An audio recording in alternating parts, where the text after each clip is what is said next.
Elle était courageuse. Allez. Ouais, ouais, je sais, tu n'aimes pas. Allez, on est courageuse. Allez.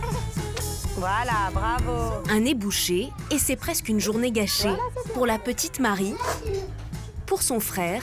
Ouais, bien. Et même pour Aude, leur maman. Chaque hiver, c'est la même bataille. Le rhume envahit la plupart des foyers et attaque toute la famille. Tiens, ça a commencé par Marie, qui était bien enrhumée. Clément, lui, il est toujours plus ou moins enrhumé. Et moi, j'ai repris le flambeau, bien comme il faut. Oui, c'est pas drôle. Allez, très fort encore. Une lutte sans merci, avec l'espoir d'une victoire facile. Mais généralement, une batterie de mouchoirs n'y suffit pas. Un petit peu, tu veux? Ouais, je sais que tu n'aimes pas mon...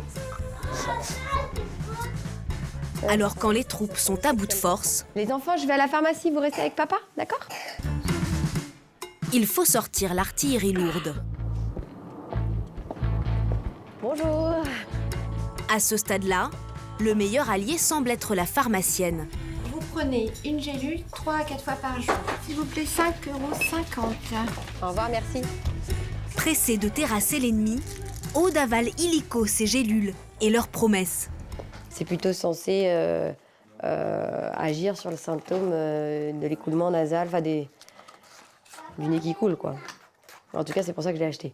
Vous avez pas lu la notice? Ah non, je fais confiance. Je fais confiance à la pharmacienne. Ça donne. Pourtant, les médicaments contre le rhume ne sont pas si anodins. Ils peuvent même provoquer des effets secondaires très graves. Quant à leurs résultats, les petites gélules risquent de décevoir Aude. Et la famille va sans doute renifler encore une bonne semaine. Ah, le rhume! Les yeux qui pleurent, le nez qui coule. Et ces éternuements incontrôlables. Voici ce que vous ne voyez jamais à l'œil nu. Un geyser de miasme, projeté à plus de 10 mètres. Et même quand on est poli, ça passe à travers. D'où vient le rhume? Les médicaments sont-ils vraiment efficaces? Gros plan sur une des maladies les plus contagieuses au monde.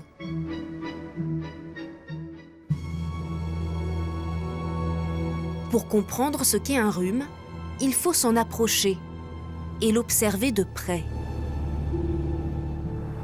Genève, à l'hôpital universitaire, un laboratoire est spécialisé dans la recherche sur les virus humains. Derrière cette porte, sous haute surveillance, sont conservées les formes les plus virulentes de grippe, de gastro-entérite et de rhume. Alors, c'est l'expérience sur les épithéliums respiratoires, là? À la tête des chercheurs, une traqueuse de virus acharnée, le professeur Caroline Taparel. Voici son ennemi de toujours, le responsable numéro 1 du rhume, le rhinovirus. Méfiez-vous de lui. Il sait prendre plusieurs formes pour mieux vous attaquer. Le rhinovirus, c'est en fait un ensemble de virus. Et en fait, il n'y a pas un rhinovirus, mais actuellement, on en a décrit plus de 150. Mais ça explique pourquoi on est si fréquemment affecté par ces virus, une fois par année en moyenne chez l'adulte et jusqu'à 5 fois chez les enfants. Il est donc impossible de mettre au point un vaccin capable de vaincre les 150 formes du rhinovirus. C'est vrai qu'on n'a pas de traitement ni de vaccin efficace contre ce virus. C'est un virus qui se transmet très efficacement parce qu'il se transmet par voie respiratoire. Et il se transmet aussi par contact d'objets contaminés. Et donc, je dirais que le seul moyen vraiment efficace pour se protéger ou pour ne pas transmettre le rhume, c'est l'hygiène des mains. Nous n'avons donc aucune chance de lui échapper, d'autant que la contagion peut aller très vite. Démonstration avec Alcidio, un jeune homme bien enrhumé. Quand il se mouche, le virus passe de ses narines au mouchoir en papier et s'installe sur ses doigts. Il peut commencer son odyssée infectieuse. Grâce à une lampe à ultraviolet, nous pouvons suivre la trace du rhume d'Alcidio sur ce billet de 10 €. Dommage pour le buraliste. Désormais porteur du virus, et qui risquent de tomber malades. Et oui, l'argent c'est sale. Et pour bien le comprendre, nous retournons en Suisse. Au laboratoire de Genève, le professeur Taparel a voulu savoir combien de temps un virus pouvait rester actif sur des billets de banque. Nous avons déposé il y a 24 heures de virus, ici il y a 48 heures et ici il y a 5 jours. Le but de cette expérience était d'étudier la survie du rhinovirus sur des surfaces parce que le rhinovirus se transmet principalement par contact. C'est souvent des surfaces contaminées, par exemple quand les gens éternuent. Ensuite, une personne va toucher cette surface contaminée, s'inoculer soit au niveau du nez, soit au niveau de l'œil et ça débute une nouvelle infection. Sur ces morceaux de billets spécimens, elle a déposé une goutte de liquide contenant le virus du rhume. Puis les chercheurs ont attendu 5 jours sans y toucher. Au 5e jour, le professeur Taparel teste le virus. Surprise, dans l'œil du microscope, il est encore vivant, en pleine forme même. Vous voyez qu'après 120 heures, tous les virus sont capables de redémarrer une infection. Donc ça veut dire que c'est un virus qui survit très très bien dans l'environnement et qui donc, s'il est présent sur des objets contaminés, pourra assez facilement se transmettre à d'autres individus. Nous retrouvons Alcidio. Pour aller au travail, il prend les transports en commun. Et sur tout ce qu'il touche, le virus se pose. Prêt à repartir avec un autre voyageur. Le rhume d'Alcidio ne se transmet pas seulement par les objets. Il peut passer de main en main. Et tant pis pour son sympathique collègue.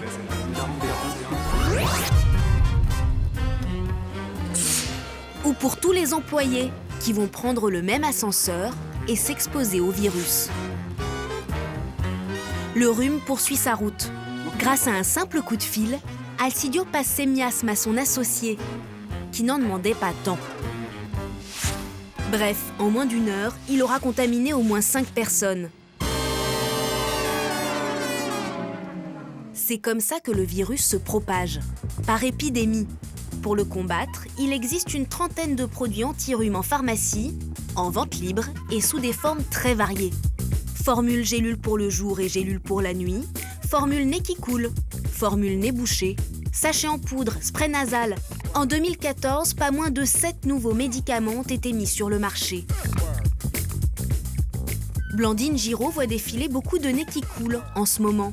Et ça tombe bien, elle a plein de remèdes à leur proposer. Bonsoir. Alors, je vais vous prendre. Donc, je suis enrhumée, donc j'ai le nez qui coule, j'ai de la fièvre et j'ai des courbatures.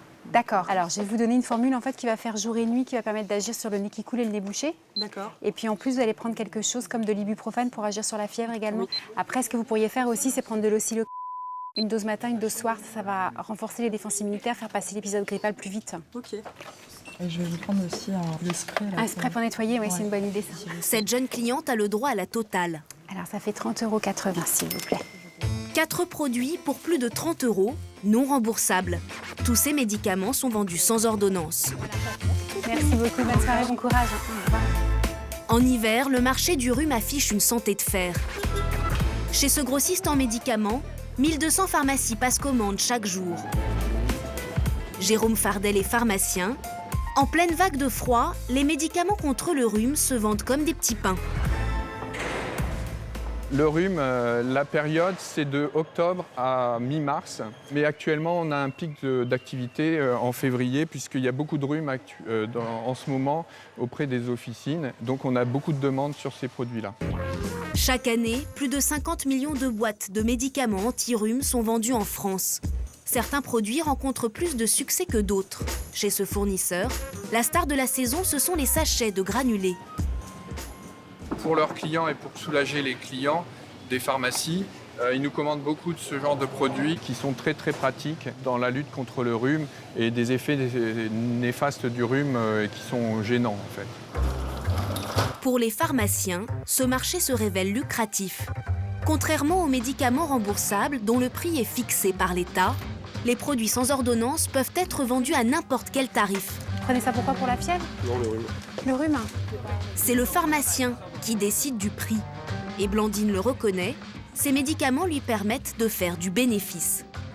Ça fait partie des médicaments qui nous permettent de gagner notre vie aujourd'hui. Les prix sont libres, donc on peut vendre le produit au prix qu'on veut. Donc après, ça dépend de la manière dont on l'achète. Mais ça nous permet d'avoir une meilleure marge sur les médicaments vignettiers. C'est vrai qu'il y a certains produits sur lesquels on arrive à avoir une marge qui est raisonnable. Le prix moyen de ces médicaments est de 5 €. Certaines officines cassent les prix, d'autres ont tendance à les gonfler. Nous nous sommes livrés à un petit test dans plusieurs pharmacies pour comparer ces prix. Pour ce premier médicament, le prix peut passer de 5 € à 6,50 € dans cette autre pharmacie et jusqu'à 7,90 €, presque 3 € de différence. Sur ce deuxième produit, là encore, le prix varie entre 4,80 € et 7,50 €. Une bonne affaire pour les officines, mais surtout pour les industriels pharmaceutiques. En 2014, le rhume leur a rapporté près de 310 millions d'euros. Alors dès le début de la saison du rhume, ils n'hésitent pas à mettre le paquet sur la communication, dans la rue ou à la télévision. Sur le ton humoristique, en jouant la carte de la femme active, ou sur un fond rassurant d'explications pseudo-scientifiques, les laboratoires vantent les mérites de leurs formules anti-rhume. Ils débordent d'imagination, au point d'inventer la Semaine nationale de l'hygiène nasale. Dans le quartier de la Défense, à Paris, les protecteurs des fosses nasales défendent le lavage du nez auprès des passants. Bonjour monsieur, Semaine nationale de l'hygiène nasale. Le but de cette semaine, c'est vraiment de sensibiliser le grand public sur l'importance d'une bonne hygiène nasale. Donc là, on est vraiment dans une campagne d'éducation, de sensibilisation. L'événement est présenté comme une opération de santé publique. C'est en réalité un coup de pub orchestré par le fabricant de ce spray nasal. Et pour attirer le chaland, un jeu concours pour gagner un séjour au ski. Qu'est-ce qu'on vous a donné alors? Ah, un petit échantillon, on va essayer dès ce soir. Je vais gagner un séjour à Chamonix. J'emmènerai mes copines. Quant au produit lui-même, c'est tout simplement de l'eau salée. On est sur des produits qui sont complètement naturels. On est sur une eau de mer qui est originaire de Saint-Malo. Et à 3 € les 100 ml, l'eau de mer est devenue une affaire rentable. Tous ces efforts marketing ont fini par modifier le comportement des enrhumés. Ils passent bien plus facilement au comptoir des pharmaciens que dans les salles d'attente des cabinets médicaux, aux grandes dames des médecins. Entrez, monsieur. Le docteur Albi est généraliste. Venez avec moi. Ça va, vous m'entendez? Depuis quelques années, elle constate que les malades ne consultent plus pour un simple rhume. Même ce fidèle patient de 92 ans a attendu que ses symptômes s'aggravent pour venir la voir. Monsieur Grusial est venu pour un rhume il y a 2 jours, sur un terrain miné. J'ai tardé avant de venir. Pourquoi? J'ai cru me guérir en suçant des pastilles. Pour la plupart des gens, un rhume, ce n'est pas grave, c'est même bénin. Mais certains d'entre nous, comme ce patient, sont plus sensibles au virus. Tous ne sont pas égaux devant le rhume. Ce monsieur ou les gens qui ont des bronchites chroniques, je les encourage, ou même les asthmatiques surtout, je les encourage à ne pas attendre s'ils continuent à tousser et à ne pas se sentir bien au bout de 48 heures, qu'ils voient leur médecin. Parce que à ce moment-là, il faut vérifier qu'il n'y a pas un risque de complications. Et à ce moment-là, on tombe dans des maladies beaucoup plus graves. Toussez? Avec ou sans traitement, un rhume dure 7 jours. Les médicaments se contentent de soulager les symptômes. Je vais vous montrer quelques publicités, vous allez me dire ce que vous en pensez. En plus, on l'envoie à la piscine alors qu'elle est enrhumée, donc bravo. On les encourage à se frotter le nez alors qu'ils sont enrhumés. Ce n'est pas le médicament qui va protéger de la contagion. Donc vraiment... Pour la généraliste, les messages de l'industrie pharmaceutique induisent les patients en erreur. Ça semble donner comme idée aux gens que s'ils prennent ça, le rhume va être guéri. C'est totalement faux. Puisqu'on sait très bien que quoi qu'on fasse, et ça a une évolution de quelques jours, et qu'on peut soulager, mais on ne peut pas guérir.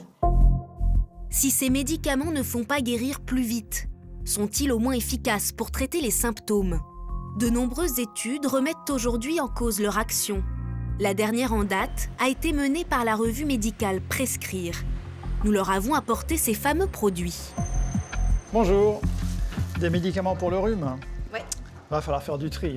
C'est vrai? Oui, il faut Bah toujours alors. faire du tri dans les médicaments, surtout ceux du rhume. On va déballer un peu ça. Son directeur, Bruno Toussaint, est un ancien généraliste. Selon lui, ces médicaments seraient inefficaces, voire dangereux, à cause de leur composition. Si on prend le paracétamol, ça va calmer un peu la fièvre si on a beaucoup de fièvre. Mais en général, dans le rhume proprement dit, ça ne va pas très loin. Et puis alors, il y a un deuxième médicament là-dedans, pseudoéphédrine. Alors ça, pseudoéphédrine, c'est ce qu'on appelle un vasoconstricteur. C'est un médicament qui a tendance à resserrer les vaisseaux. Alors ça diminue un peu les écoulements du nez et ça dégage un petit peu le nez. Ça ne fait pas des miracles, ça ne dure pas longtemps. Et puis surtout, le problème, bien sûr, c'est que ce n'est pas spécifique du nez du tout. C'est un médicament en comprimé qui fait de l'effet sur l'ensemble du corps. Donc, ça a tendance à augmenter la tension artérielle et ça peut resserrer d'autres vaisseaux que ceux du nez, par exemple ceux du cœur ou ceux du cerveau. Ces effets secondaires sont bien signalés sur les notices. Risque d'accidents vasculaires cérébraux, d'hypertension artérielle et même d'infarctus du myocarde. Les plus graves sont causés par ces vasoconstricteurs comme la pseudoéphédrine, une molécule présente dans la composition d'un médicament anti-rhume sur 2. Pour Bruno Toussaint, le verdict est sans appel. Tous ces médicaments composés là, contre le rhume, il faut arrêter de s'en servir. Il faut les retirer du marché. Alors en attendant que les autorités prennent les mesures qui s'imposent, en pratique, il faut que les patients comprennent que c'est des médicaments qui ne rendent pas vraiment service. Ils sont beaucoup trop dangereux pour les services qu'ils rendent. Il faut que les médecins le sachent aussi. Heureusement, il y en a qui s'informent, et les pharmaciens également. Il n'y a pas que la revue Prescrire qui s'inquiète des risques liés aux médicaments anti-rhume. Nous nous sommes rendus à Toulouse. Depuis 2008, le Centre régional de pharmacovigilance multiplie les alertes sur ces produits. Emmanuelle Bondon-Guiton est pharmacologue. Elle étudie les effets indésirables liés aux médicaments. Bonjour. Son équipe vient justement de recevoir 2 nouveaux cas provoqués par des médicaments contre le rhume contenant de la pseudoéphédrine. Donc, c'est une patiente de 69 ans. En raison d'un rhume en fin décembre, elle prend en automédication donc un médicament du rhume qui contient entre autres de la pseudoéphédrine. Le 30 décembre, elle se plaint de céphalée frontale et elle consulte son médecin traitant qui observe une tension artérielle à 17,8, donc la normale normalement c'est inférieur à 14,9. La patiente doit être hospitalisée en urgence plusieurs jours. Donc c'est un effet indésirable grave puisque la patiente est hospitalisée avec un médicament pour une pathologie bénigne, le rhume. Et donc on va mettre une imputabilité I1. Le cas est enregistré. Le médicament est suspecté d'avoir provoqué l'hypertension. Deuxième cas, un accident vasculaire cérébral déclenché après 3 jours de traitement contre le rhume. Donc, il s'agit d'un patient de 50 ans qui, en dehors de son âge et de son sexe masculin, n'a pas d'antécédent cardiovasculaire. Il ne prend au long cours aucun médicament. Le 10 janvier, le patient va présenter vers 9h30 un déficit moteur brutal du membre supérieur gauche. En conclusion, donc, il est conclu un accident vasculaire cérébral ischémique sylvien droit qui sera complètement régressif tant au niveau clinique qu'au niveau de l'imagerie. D'accord, donc là c'est encore un cas d'accident vasculaire cérébral avec donc un médicament contenant de la pseudoéphédrine. De simples comprimés anti-rhume, en vente libre, semblent avoir conduit ce patient à faire un AVC. Là, on décide de considérer que le médicament peut être suspect et on décide de l'enregistrer. Donc à partir du moment où il est enregistré dans cette base nationale de pharmacovigilance, c'est qu'effectivement, il y a une hypothèse sur un lien entre l'effet indésirable et le médicament. Le centre de Toulouse a mené une enquête nationale sur les effets graves liés aux produits anti-rhume contenant des vasoconstricteurs. Entre 2007 et 2012, plus d'une centaine de problèmes neurologiques et cardiaques ont été enregistrés. C'est des médicaments qui, à mon sens, n'ont pas à être à la disposition du grand public comme ça, en vente libre. Non, moi, je ne prends pas ce type de médicaments, ni mon entourage, parce qu'effectivement, pour un rhume qui est une pathologie bénigne, c'est dommage de s'exposer à un risque d'accident vasculaire cérébral ou d'infarctus du myocarde quand on a 40 ans et aucun antécédent. Allez, chaton.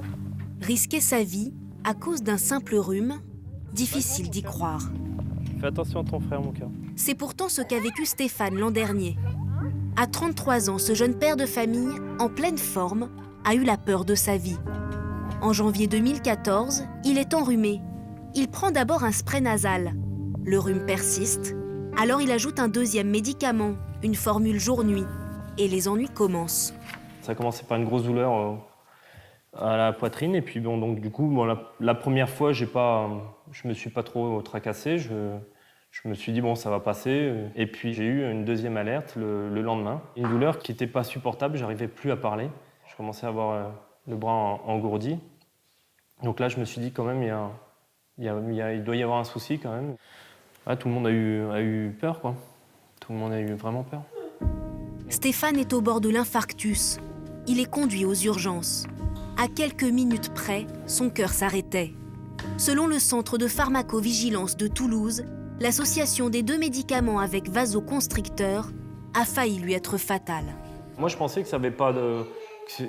C'était anodin, que c'était un médicament comme, pour pas le citer, du paracétamol, quoi. Quand on a mal à la tête, c'est vrai qu'on prend des médicaments comme ça. Donc, quand on a un nez bouché, on prend ces médicaments. Vu qu'il n'y avait pas besoin de prescription médicale, je me suis dit, c'est un médicament comme un autre, quoi. Aujourd'hui, Stéphane va bien. Il n'a pas gardé de séquelles. Mais jusqu'à la fin de sa vie, il devra prendre un traitement préventif pour protéger son cœur et ses artères. Allez, zou. À 33 ans, c'est vrai qu'on ne pense pas qu'à vie, il faudra prendre un médicament le soir, un médicament le matin, et puis un deuxième le soir. Enfin, voilà, oui, pour moi, c'est lourd, quoi. C'est lourd. Ces accidents graves sont rares, mais ils peuvent toucher n'importe qui. 3 ans après l'enquête menée à Toulouse, ces médicaments sont toujours en vente libre, en pharmacie. Nous avons contacté à plusieurs reprises les laboratoires qui les produisent, en France, mais aussi à l'étranger. Tous ont refusé de répondre à nos questions. Je comprends votre point de vue, enfin votre insistance, mais ils vont pas dire oui maintenant, c'est fini. Je peux pas vous dire autre chose. Merci, au revoir. Au revoir. Malgré nos multiples relances, y compris par mail, c'est silence radio. Nous avons le regret de décliner votre demande. Nous ne sommes pas en mesure de vous aider dans la réalisation de votre reportage. Je vous invite à recontacter l'AFIPA. Nous nous sommes donc invités à la conférence de presse annuelle de l'AFIPA, l'Association française de l'industrie pharmaceutique pour l'automédication. Dans la liste de ses adhérents, nous retrouvons tous les laboratoires que nous avions contactés et qui fabriquent des médicaments anti-rhume. La mission de l'AFIPA, promouvoir l'automédication et la vente de médicaments sans ordonnance, avec un argument, c'est bon pour les comptes de la sécurité sociale. On a calculé les économies qui pourraient être possibles. On a calculé qu'avec une automédication développée comme c'est le cas dans d'autres pays européens, on pourrait aller jusqu'à 500 millions d'euros d'économies par an pour la sécurité sociale. Il y a des médecins qui dénoncent que pour certains médicaments, alors notamment pour le rhume, il peut y avoir des effets secondaires graves et que non, au contraire, ils devraient être mis sur prescription. Mais moi, j'inviterais ces médecins à aller en Espagne, en Italie, en Allemagne, en Angleterre, en Belgique, au Portugal, où l'automédication est plus développée qu'en France, où les produits, cités produits pour le rhume, sont en automédication dans tous ces pays-là, sans problème de santé majeur, sinon ça se saurait. Mais de toute façon, un médicament reste un médicament. Il faut lire la notice, il faut responsabiliser les patients, on n'a pas le choix. En clair, ce serait aux patients d'être vigilants. Une position qui fait grincer les dents des membres de la vénérable Académie de médecine. Sous l'égide du professeur Jean-Paul Giroux, plusieurs spécialistes sont réunis ce jour-là pour rendre un avis officiel sur ces médicaments vendus sans ordonnance. On s'est aperçu qu'il y avait une nécessité d'une meilleure information sur ces médicaments utilisés par le grand public avec de la publicité sans qu'ils soient bien informés. Et donc, la question qui se posait est de savoir s'il ne faudrait pas que ces médicaments soient mis sur liste, c'est-à-dire qu'ils soient délivrés uniquement sur ordonnance, parce qu'à ce moment-là, ce sont les médecins qui les prescrivent, et les médecins prennent à ce moment-là en charge le problème. En 2012 déjà, l'Académie de médecine avait demandé à l'Agence nationale du médicament de mettre ces produits sur ordonnance. l'agence a refusé la mise sur liste. Donc c'est pour ça que nous refaisons une information pour essayer de faire comprendre à l'agence que dans l'intérêt de santé des Français, ces médicaments soient mis sur liste. Mais pourquoi ils refusent comme ça? Ça, c'est des problèmes économiques, soyons clairs. Quel problème économique? C'est-à-dire qu'il y aura une vente beaucoup moins importante de médicaments vendus sans ordonnance, puisque ces médicaments seront contrôlés par les médecins. Et c'est un problème pour qui? Pour les laboratoires pharmaceutiques. L'Agence du médicament a lancé une nouvelle étude pour mesurer les risques liés aux médicaments à base de vasoconstricteurs. 4 pays européens ont d'ores et déjà mis ces produits sur ordonnance. Alors en cas de rhume, la meilleure chose à faire est encore de bien se couvrir et de se montrer patient. Comme dit le proverbe, soignez un rhume, il dure 7 jours. Ne le soignez pas, il dure 1 semaine.